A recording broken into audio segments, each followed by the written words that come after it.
Okay, so now we're going to look at data recording on the Verus with the 14.4 software. We're in a 2009 GMC Yukon Hybrid. We're going to go into data display, and the data is broken up into several groups. So I'm going to go into data 1, and I'm going to record. As soon as I start displaying data, I'm recording data, and I believe there's 24 data parameters on the screen, split screen. And of course I can graph any one of these, and it automatically moves to the top of the screen. Scroll up and grab the second one, it moves to the top of the screen. So there's my 4 oxygen sensors like I was looking at in the other one. You can also build a custom data list. Now also take note of the refresh rate of the scan data. It's recording the data and it's displaying the data pretty quickly, but it's also live. Everything on the list is being recorded. So if I save this recording, which I'm going to do in a second, it will all be there. So I won't miss anything even if I wasn't viewing it on the screen. And that's a huge asset. Now there's also another piece of software that Snap-on has available that you can download for free, and it's called ShopStream Connect, which will allow you to manipulate this data and look at up to 16 graphs simultaneously. I could build a custom data list and deselect or select the data parameters I want to view, and I can graph up to 16 data parameters, but it's a little bit more difficult to manipulate compared to the old software back in 2010. Go back to the list view, and it starts recording again. So I'll let it record for a few seconds here, and then I'll click on save. So I'll get about 150 data frames. There's 90, 100.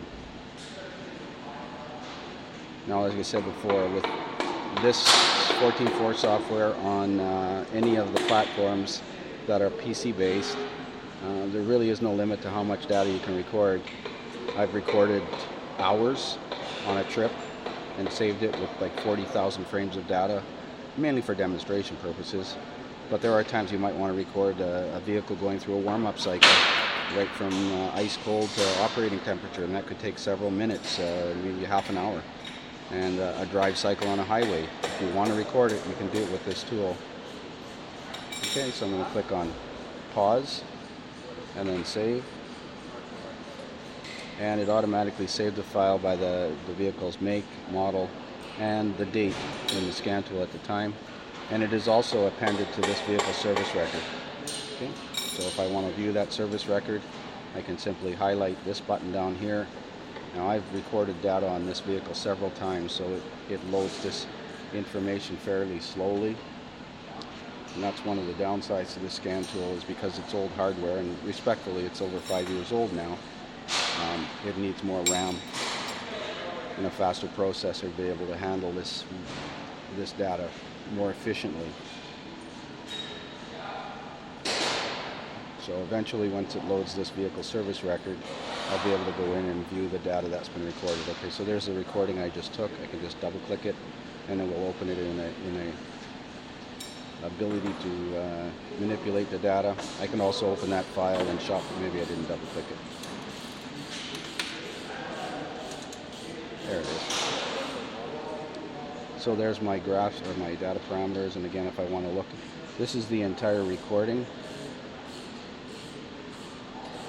For instance, the 2 oxygen sensors, drag down this list here, find the other one here. There it is there. So that's the entire recording. I can zoom it in, zoom it out. And then I can click replay, and it's going to play the data.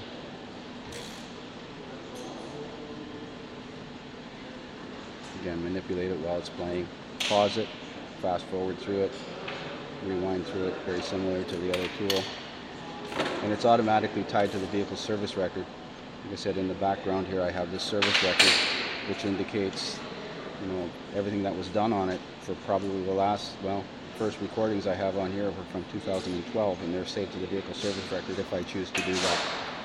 I can also click print, and that'll send to a printer, a network printer, of course. Okay, so that's it for today.